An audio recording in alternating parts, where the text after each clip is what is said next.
សួស្តីបងប្អូនទាំងអស់គ្នាហ្នឹងហើយថ្ងៃនេះខ្ញុំមក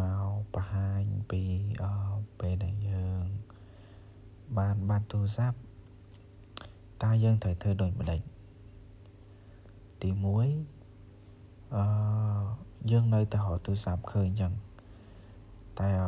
អ្នកនរគ្នាត្រូវចាំ Gmail និង password របស់ iCloud ហ្នឹងនេះខ្ញុំបង្ហាញពីវិធីសាស្ត្រដែលយើងស្វែងរកទូរស័ព្ទតាម iCloud ក៏ដូចជា Apple ID ហ្នឹងហើយ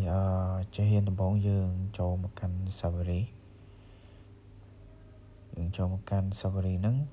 យើងវាយពាក្យថា find my device នេះហើយយើងអូសមកក្រោយយើងឃើញកន្លែងនេះ iCloud នេះហើយគេដាក់ find device Apple iCloud អូខេយើងចុចពីលើហ្នឹងមកហ្នឹងហើយវានឹងលោតមកដល់ផ្ទះបែបនេះអ្នកទាំងអស់គ្នាចុច sign in នេះហ្នឹងហើយឥឡូវវាលោតមកដល់ទៅនេះកន្លែងនេះខ្ញុំសុំបិទបន្តិចព្រោះនេះ Apple ID របស់ខ្ញុំហ្នឹងហើយយើងដាក់ Apple ID យើងមកហើយដាក់ password អីមកវានឹង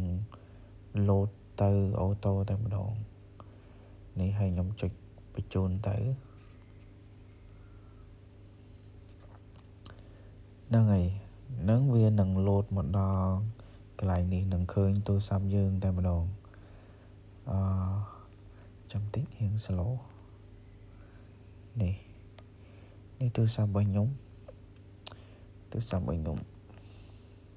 នេះពេលនេះមាន map អ្នកនរគ្នាអាចចុច map បានហ្នឹងហើយឲ្យតែទូរស័ព្ទហ្នឹងកំពុងតែបើក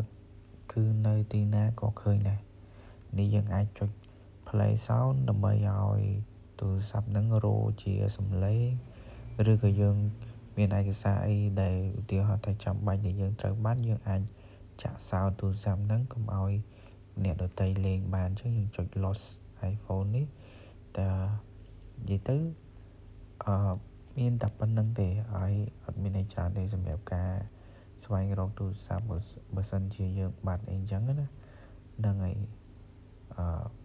ងាយហ្នឹងហើយវីដេអូខ្ញុំមានតែប៉ុណ្្នឹងទេអរគុណច្រើនអ្នកនរហើយកុំភ្លេចជួយ subscribe channel ខ្ញុំមួយផងបាទអរគុណច្រើន